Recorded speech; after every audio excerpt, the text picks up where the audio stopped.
Bueno, Carmen, pues en tu caso te han adscrito muchas veces a algunas corrientes, como el teatro histórico, el teatro del absurdo, porque yo creo que también la vigencia de tus textos es porque tienen una solidez lingüística, literaria, poética enorme. Tú has definido más de una vez el teatro también de la palabra, y también me gustaría que nos hablaras un poco de eso, ¿no? En este momento donde parece que a veces se difumina la importancia de lo verbal, ¿no? Pero fíjate, en el teatro breve yo creo que soy más de bisturí.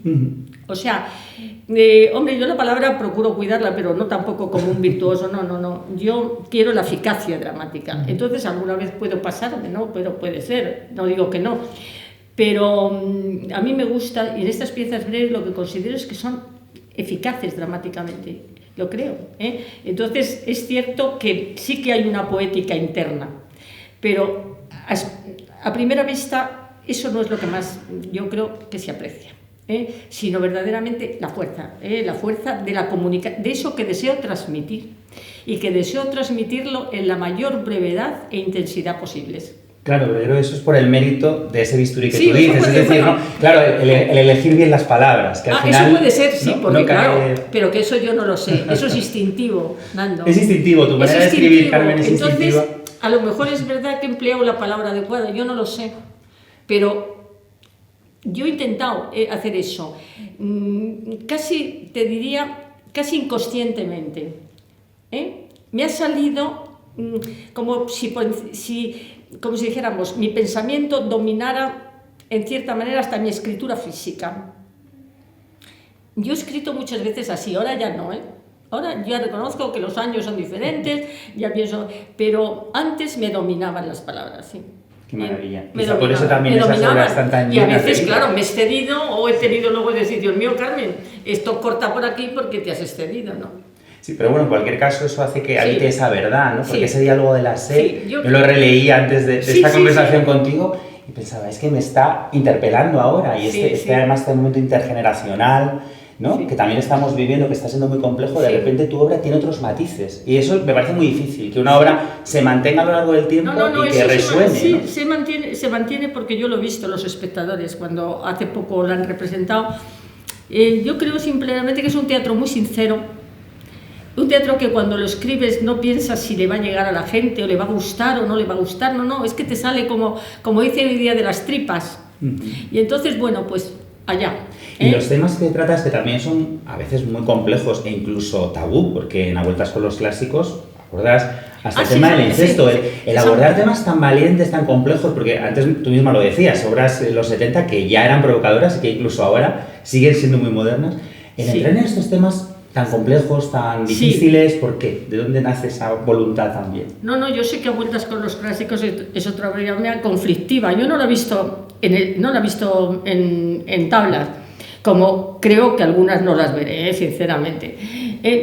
Pero yo creo que es una obra muy interesante. Pero a algunas personas les ha echado para atrás, porque claro, yo ahí no es que defienda el incesto, pero indudablemente el incesto lo hay.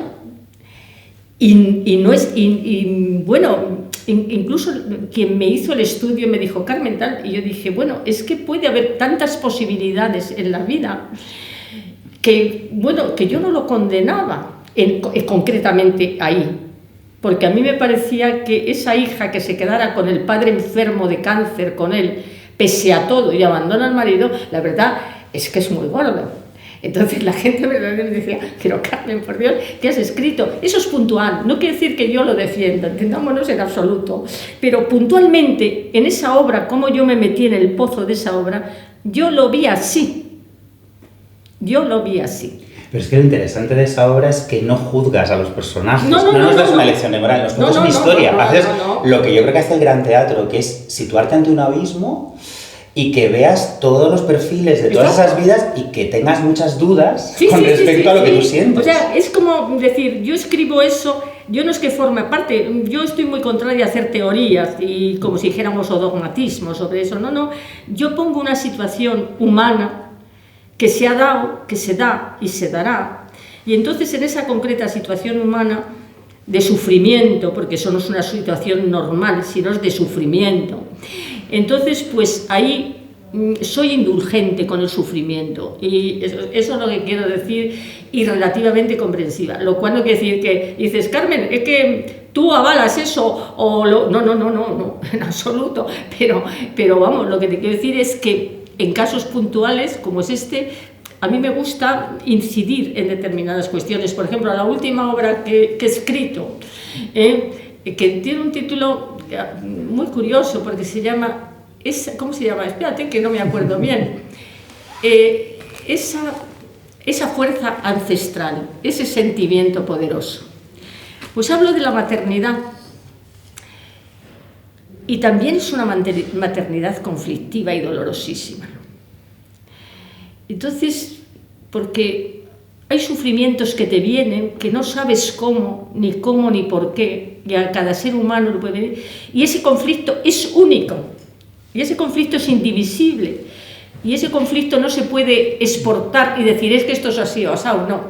Es un caso a lo mejor concreto. A mí otra cosa que me interesa mucho, y que también mencionabas ahora, es cómo individualizas los personajes. Es decir, es verdad que hablábamos del no localismo. Por un lado, es un teatro, el tuyo, muy universal y muy atemporal, pero a la vez los personajes son profundamente individuales, tienen una psicología muy bien trazada. ¿Cómo trabajas esa psicología de los personajes? Porque, por ejemplo, en tu teatro histórico también es muy evidente y es muy fácil caer en la trampa de lo histórico, ¿no? Irnos al gran personaje y no irnos a la persona. Y en tu caso, vemos personas y seguimos su recorrido más allá de lo que puedan ser las capas históricas, ¿no?, que hay alrededor.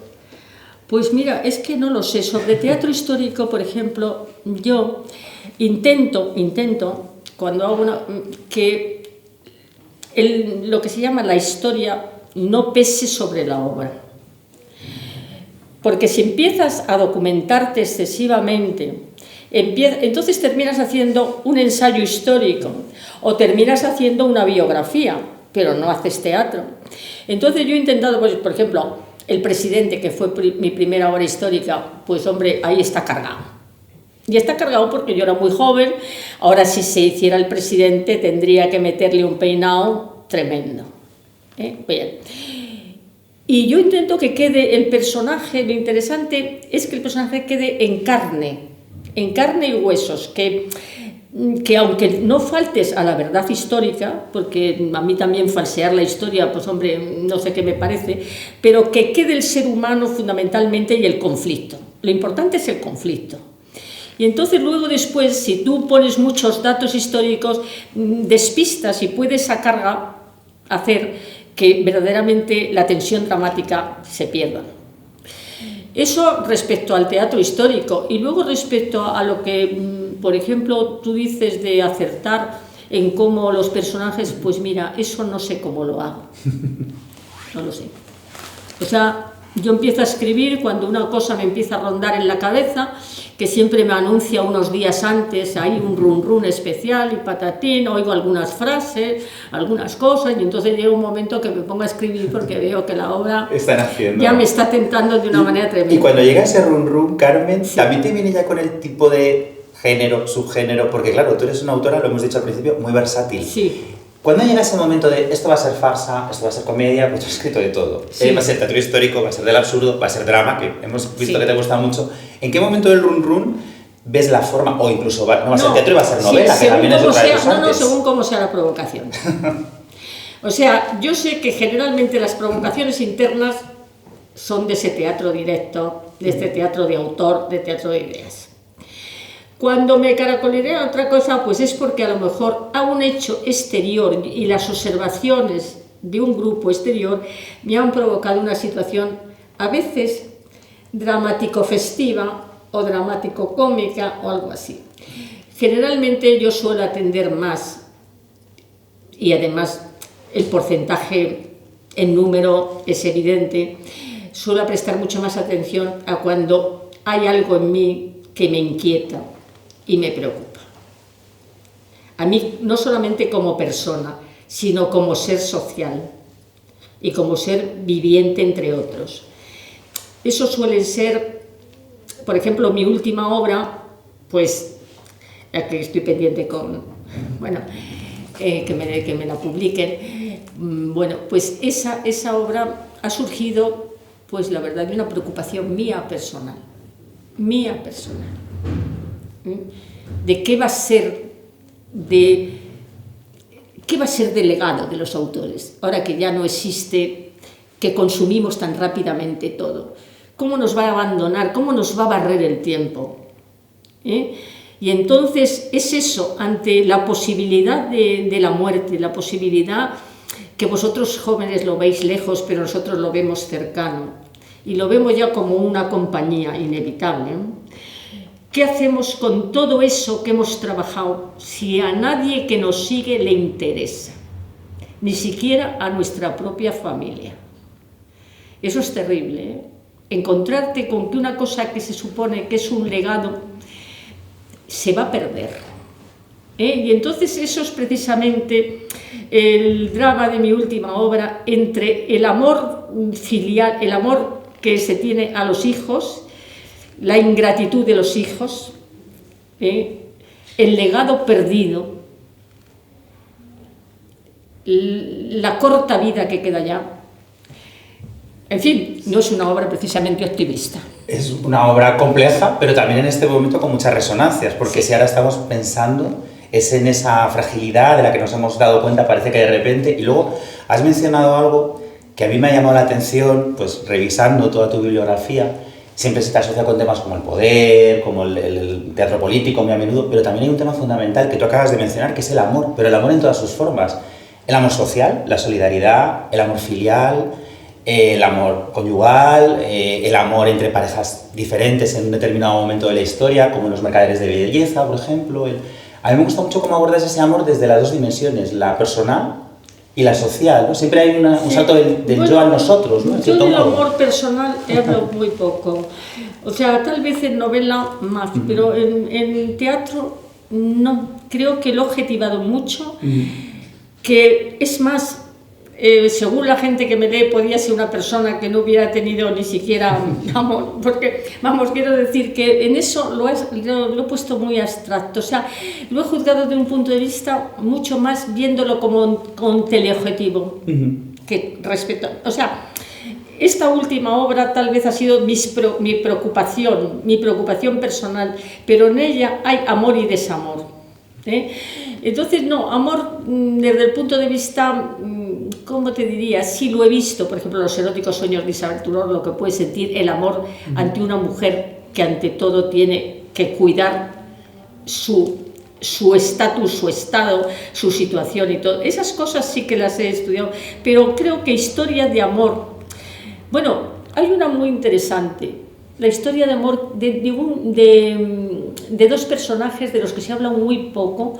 y es una obra que pasó desapercibida. En Los eróticos sueños de Isabel Tudor se habla de amor entre dos hombres, David y Alejandro, los mercaderes de la belleza. A mí es una obra que me gusta mucho sobre el arte, los que estafan sobre el arte, y luego hay una historia amorosa, subterránea ahí.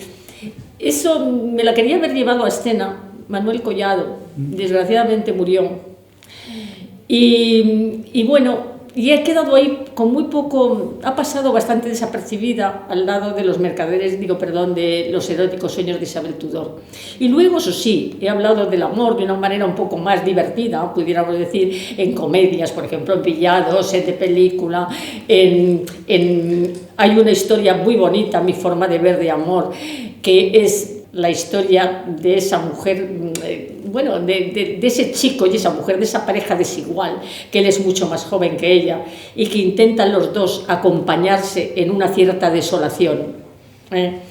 Pero yo creo que amores felices, lo que se llama felices, y todos que terminan estupendamente. Pero eso es menos teatral, necesitamos amores espinosos y conflictivos, y han salido unos cuantos ejemplos. Para haberlo tratado poco, han salido muchos títulos. Poco, a lo mejor no me acuerdo. Pues has citado muchos, y por ejemplo, Los mercaderes de belleza o de la belleza.